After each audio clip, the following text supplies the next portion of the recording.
it's a reflection. Oh, no.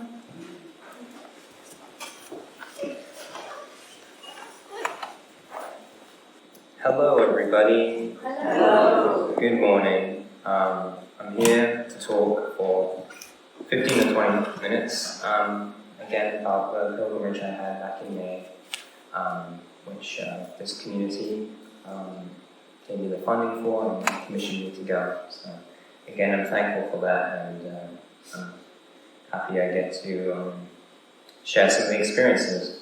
So I have some slides up. Last time, because I spoke just after I got back, I told a few stories about the Jordan, about how there's a lot of discomfort there, conflict. There's some places which weren't special, which were tourist attractions. There were other places that I really felt God's Spirit, and very diverse set of stories I gave last time. This time I want to talk a little bit more about Jesus and the places that we saw that really helped me personalize him and get to know him through kind of all the chapters that we don't see. That big gap between his ministry he started when he was 30 and when he was just a child. So here I have this topographical map that we're going to kind of follow through. For the overall pilgrimage, which was 12 days, we kind of took this route, starting in Tel Aviv, going up to Galilee, down the River Jordan to Jerusalem, and then back to the coast again. I have some demographics up there also, just to give a little overview that there's, 40% Muslims and 81% Jews, and there's 2% Christian. So even though the land's important to all these people, going there as a Christian and meeting with the local Christian people, mostly Palestinians, is also Christian population. It was really interesting because here it's kind of the big thing. It's the main one. We have many churches in Comox, and just wanted to throw that up so you get the context of that. So if we could go to the next slide. This just showing the coastline here. Just thought it was nice. So next slide. This one is the first bit where I kind of got context where, the first realization of this is where Jesus was. This is awesome. This is taken from the Mount Carmel mountain range, looking over the valley of Jezreel, which I mentioned last time. If you can see, kind of, it's a little hazy, but there's a little bump up from the center. You might be able to see that hill. I'll have a zoomed-in picture on the next one, but that is where Nazareth lies, along this flat plain. It's sheltered in this one little hill. There's another hill on the right there that is Mount Tabor, which is where the Transfiguration happened, supposedly. So we could have the next slide. And these are just some close-up shots because as beautiful as the landscape is, and this part of Israel is, it's not the desert that's inland, it has forests and things of the sort, and I have some more detailed pictures there just to share more details of the land, and not just the stories, but just the details of the land itself is interesting because just bending down and looking at the plants, it's like, hey, I know Jesus looked at these plants and stuff like that. Many other people, but that's what's online. Next slide, please. And the next one again, I suppose. Yeah, so that's a zoomed-in picture where you can see the hill that Nazareth is cradled in. In the time of, when Jesus was alive, it was a small village, maybe a few dozen houses, and it was a community that mostly commuted at the time to a nearby military city called Forest, where Jesus likely worked and did his artisanry, whether it was carpentry or stonework over there. And so it's cool to see that this valley, this flat plain, was somewhere where he would wander around, he would play with his friends, he would travel to the town over to do work in his youth and his early adulthood. And with the topographical map, I just have it a bit zoomed in where you can kind of see just kind of south west of Galilee. You have that kind of flat ridge plain there where it has Nazareth just at the top of that. So next slide, please. And kind of as we went around, it was interesting to see the spots where Jesus would be, because obviously the individual spots themselves, which is what I can kind of more show you, were interesting. Sometimes it was really hard to see it because there's a bunch of stuff built there now. Other times it was really potent. But the one thing that I think was more important to me is that no matter where I went, I knew that I was probably crossing the path of where Jesus was, because we were in this region. It's quite small. He lived there for 30 years. He traveled around. He did work. There's lots of villages. The custom was to go to the village over. You would have friends there. And so basically wherever you're going, you might be crossing his path. You might be treading in his footsteps. Next slide, please. This is some pictures from Nazareth. The top one on the left there is actually the view from my window, which it was certainly a strange feeling first waking up and realizing you're in Nazareth, looking out the window. It's a large town now, and one of the things I have written down that was pointed out to me was that still today, it's not seen as a glamorous place. It's not seen as this important holy place like Jerusalem is. And when Jesus was born, when he started to go around doing his ministry, people would ask, isn't this the boy from Nazareth? Isn't this Joseph's son? How unassuming, when he claimed in the temple to be, the Son of God and to know God more than anyone else there, because he was sent by him, they would question, isn't this man from the Galilee? Isn't he from Nazareth? Nothing good comes from Nazareth, is what people in Jerusalem say. And today, they still think that. A lot of the people in Jerusalem see Nazareth as a place that has a lot of Arabs in it, a lot of Christians and Muslims. So a lot of the 81% of people in Israel, especially concentrated Jewish people in Jerusalem, the 81% of Jewish people don't look too well on Nazareth, even today. It's a larger place, but it's still the same. And that's the same thing with a lot of places we went. A lot of things that we saw, like going to the old city in Jerusalem, it's still the same. There's conflict and tension now, especially, and as you read through the Bible, there's constant conflict and war and, issues. And it just was really interesting to be in this place and to know that although a lot has changed as a city now, still nothing good comes from Nazareth, supposedly. Those are some more pictures of the valley. On that right one, you can kind of see the slope. And on the left one, you can see it going down. So that's the hill that I pointed out in the valley, just to try and give some context, because that's really a big thing that I have now.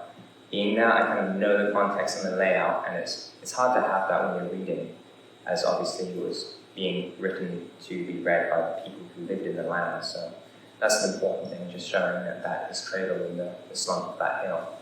Next slide, please. And this was something very interesting.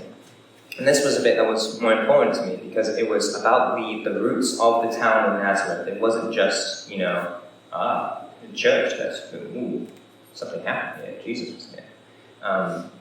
But this is a really big tree that's just in the middle of, Nazareth. And it is being fueled, and it is so big and strong because it's right on the spring that was the cause of Nazareth being there. The spring that Jesus would have drank from, the spring that the town was built around, the village at the time, was because of this spring. And there's just, I don't know, it's kind of hard to describe why that's so important, but it's the lifeblood of the place where Jesus grew up. It's what nurtured him. This was put there, God made everything. And this spring was there to support and sustain that, alcove on that hill that Nazareth was in. And to me, being there, that was important at the time. And it's kind of hard to get that across, but I wanted to show you that. And the big bough of the tree is good because it's not just, oh, there's a spring in the ground. You can see, look, there's something that's fueling this place. This place that where nothing good comes out of, there's this spring in the ground that sustains it. Next slide, please. And what was the meat and that was a building around the spring. So what you're looking at now on the left is what you saw in the gate as you look down, which is the old foundations of how they access the spring. Yeah. And then on the right there is a Greek Orthodox church just up the hill that also has this excavation down into the spring, and people throw a bunch of money in there for some reason. Next slide, please.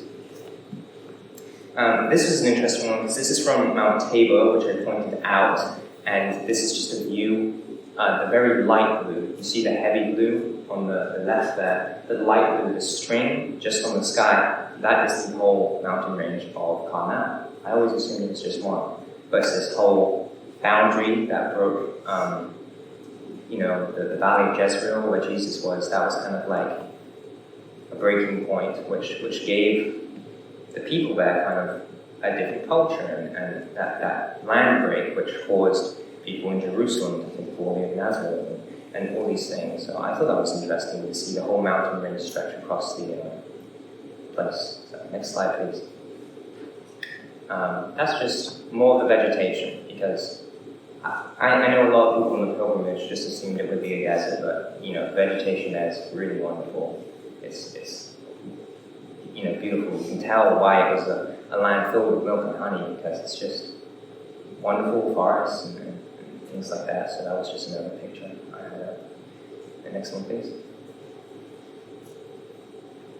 So this is moving up to the Sea of Galilee, and you can, it might be a little bit smaller than you think, because he spent 3 years up there, mostly up there, and you could probably walk around it in a day or two, maybe 3.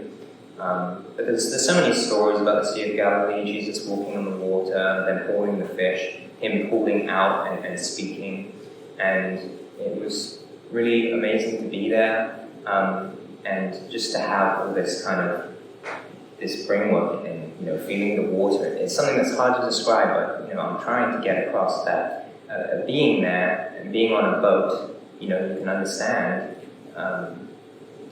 The Sea of Galilee is really, it has a lot of strong undercurrents. It's surprisingly choppy for what is kind of a small lake, like Canadian standards, I suppose, but it's a lake. And being on a boat, you can feel the choppiness. You can imagine the fear of a storm here. You can imagine just more of those stories. You can see it. I don't know if you've seen a picture of it before, but especially being there, you have those stories in your mind. These are the things that go through your head. And on the bottom right there is, you see a very distinct valley. This place, that looks something normal. It's not a tourist attraction or anything, but it was important to me because that's the valley. It's very hard to make out on the topographical map, but that's one of the most direct routes from Nazareth to the Sea of Galilee. And there was a lot of villages along the Sea of Galilee, so it is very, very likely, pretty much for certain, definitely, that Jesus walked through that valley many, many, many times. And it's wonderful to see. Obviously, we follow the landscape, but to see the landscape being cut out of the path for Jesus to walk.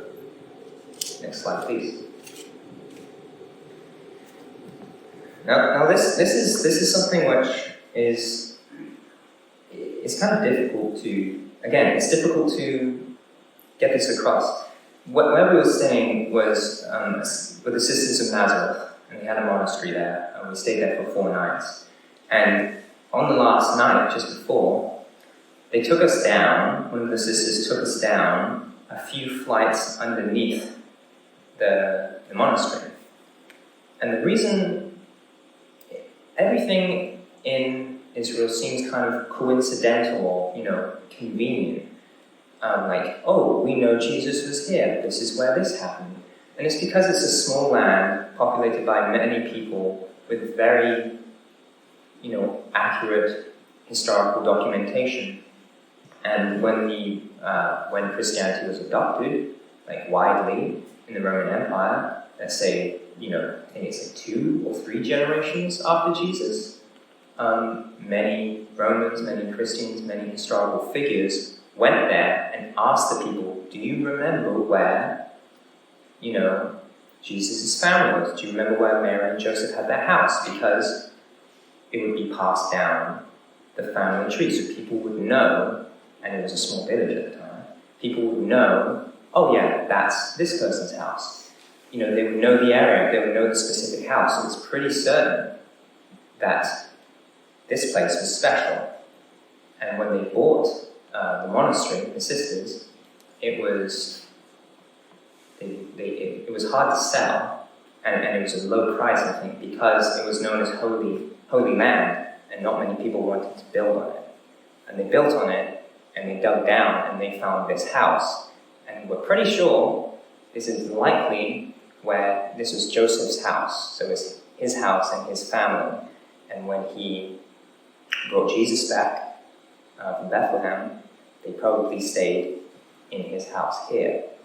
So, underneath the monastery, likely this was where Jesus grew up. This was his house, this is where he lived. And if it wasn't his, it was his neighbor's. And it's hard to believe. And I've never heard of this before. I never heard that we knew where the house was. But having it explained, being there, and still being a little critical, like, really? Is this his house? Are you sure? Yeah, I can't really explain. It's incredible. And it led to other things, like there was an archway to the street outside. There were other findings there too. But the most incredible thing, I think, was underneath the house, often in those times, would be a tomb where if a family member died, they would be kept under there for a while until their body was ready to be decayed and their bones were ready to be put away somewhere respectfully in a jar with the rest of the family. And so the tomb underneath the house had a rolling stone, I think. Yeah, so this is from Jesus' house, supposedly. There's a trough, there's the dust of the building on my finger, and at the bottom there is a rolling tomb. And I looked inside. I did not take pictures because it didn't feel right to take pictures of the tomb. And it's likely where Jesus' dad was, Joseph, where his body decayed there. And it's hard to know what to do with that knowledge. It's hard to know, does that change anything? Do I read scripture differently? Or is it just, now I know where he lived, where his father died?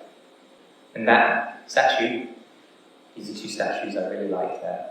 On the left, that's the family, that's Joseph, that's Mary, that's Jesus, and that's in just above their house. And it was incredible to look at the statue for 3 days, and then know that it was just underneath where those people in real life probably were. I think that's pretty incredible. The second sculpture I really liked on the right there, it's titled Homeless Jesus. And it's right by the Sea of Galilee, where there's just a bench with a metal sculpture of a man wrapped in a sheet. I thought it was pretty cool to see Jesus kind of, you imagine him traveling around, but to the people he was going around across preaching, he was a homeless man. So I found it nice to just see him on a random bench, because that's how people saw him at the time. They saw him as just a kid from Nazareth, just a carpenter's son. Just some homeless person wandering around instead of working at home with his family. And so those were 2 statues that really connected with me. These are just some pictures from the Walk of the Cross, which I can't really go into the emotions of it right now because it was just difficult. This is in Jerusalem, in the Old City. The Stations of the Cross, what we do at church when we go around and we say the different times, we were walking the path that we believe Jesus walked. And I suppose the quickest way to say it is, it's hard to walk a path that is, doesn't take too long to walk, but knowing that Jesus walked there with all the hecklers, carrying the cross, with all the injuries on his body, taking every step was uncomfortable, but, it told me something. I don't know what it is yet. It'll take time. So, go through the next couple of slides slowly if you could. Just some markings of the wall across there. Hold up on this one. This is just a view from my bedroom again. And one of the things that I don't have pictures for right now because there's not enough time. When we went to Gethsemane, where Jesus was and did the Last Supper, when he talks about Peter denying him 3 times when the cock crows, one thing that I noticed when we got there was every morning there was a cock crowing in Nazareth. People still wake up to that sound, and it's interesting. Probably that was a normal sound for Jesus, and it was also the sound where it marked his friend's betrayal or denial. And I don't really have a pertinent thing to show you about that, but that's another little thing about just being there. About cockle noise. That's just something that people heard. Please, next slide. So I wanted to talk pretty quickly about this because most of you probably know that there's more of an official conflict going over there now between Israelis and Palestinians. I can't really, it's really complicated, but yeah, I'm just going to let the words come out and hope that God's with me. It's been really distressing to see. Obviously, this is bad. It's not good. We want peace. We want good things. We want the world not to be broken, but it is. And it's been really, really upsetting for me, having been there, having spoken with Palestinian Christians, talking to the youth there. Some of them 5 months ago felt comfortable and okay. Others felt really upset about how they were treated. How they have a Jordanian mother, so they can't get a driver's license, they can't go to normal school, they're looked down upon, they can't go from the town over. As I said, in Jesus' time, and still here today, it is customary to, it's a small community, it's a small land. People from the town over, you will go and visit. When Palestinians go and visit other people, their house gets moved into, people will take ownership of their house, there's no legal system that really defends them. To get a pass, if you have a friend in Gaza, you have to wait for the Israeli authority to give you a pass that we had when we landed there. It can take months and they can be denied over and over and over again. There's no certainty. And it was very clear to me that a lot of Palestinians felt trapped. They didn't really have the rights. A lot of the land, most of the land, is not controlled by Palestinian authorities, it's controlled by Israeli authorities. If we could go on the next slide. Wall of separation, clearly you've probably seen a lot of pictures of this. Next slide. Next slide, please. Stuff like this. Area A's, very few areas. These are the areas that, like 3% of the land, that Palestinians are allowed to actually have their own law enforcement, have their own services, be in charge of their own electricity and stuff like that, have access to their own water instead of relying on Israeli infrastructure. And there's signs outside. This is outside of Jericho, a place where there's not supposed to be any Israeli occupation, any Israeli interference. This is supposed to be Palestinian only haven, the 3% of the land that they have left. And it says, this confused me at first, but this is a Israeli sign basically saying that it's dangerous for Israelis to go in there, that you will be risking your life, characterizing it as if you go in there and know you're Israeli, they will kill you. That's not true. Palestinians are really upset and hurt by what's happened to them. But the characterization of them is really heartbreaking for me to see, having come back here. I went to Ramallah, and we went to see the Palestinian Culture Museum, and we got to see their side, which, you could say, it's their side, but they have a long history there, and there's certain things that they've suffered. And just going through Ramallah, the capital of these people, and it's not an A area. They have to rely on Israeli services.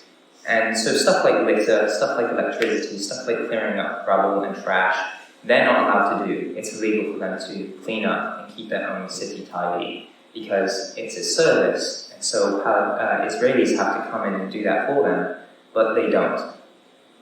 So next slide. That is the tombstone of their president that is in 2002.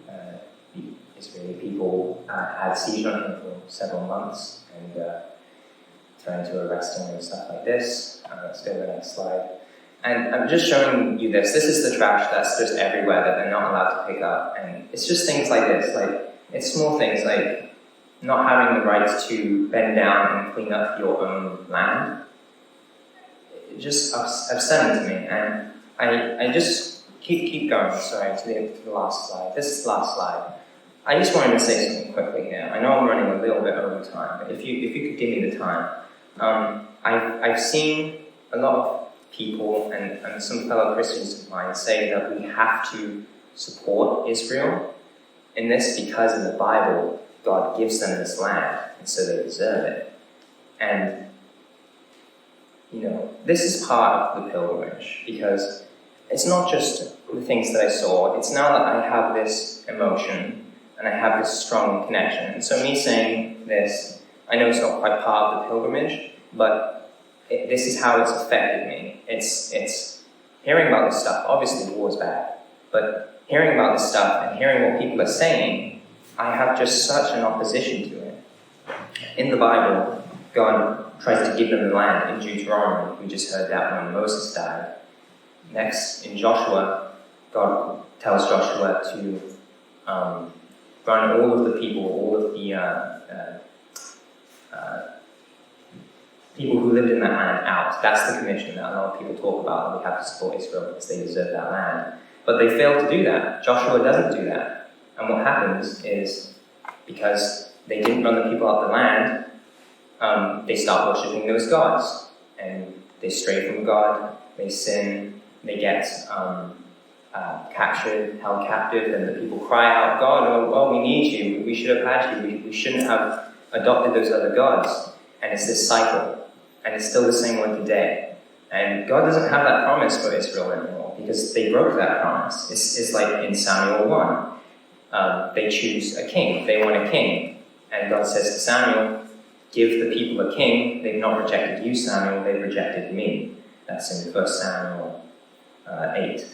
And then when they have Saul as king in 1 Samuel 15, he says, go attack these Gentiles and don't keep anything. Kill them all. Don't keep their livestock.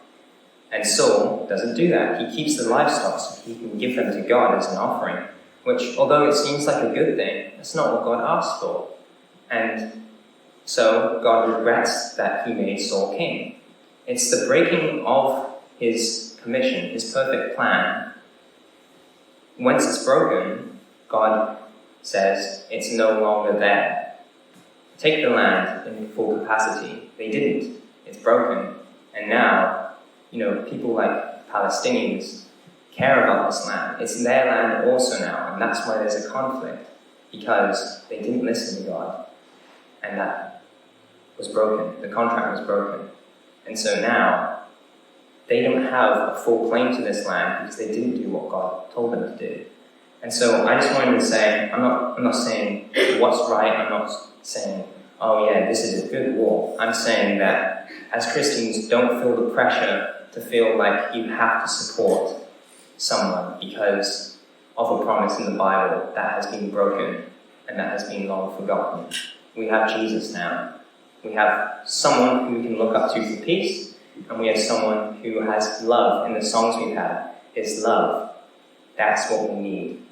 This conflict is because of our brokenness, not because, we need to take the land because God said so. that's long said, that's way past. He's given us Jesus since, that's the new solution. And that is just some of the passion that those experiences in my pilgrimage has given me. So I apologize for running over time by 5 or 10 minutes there, but I hope that gave you something.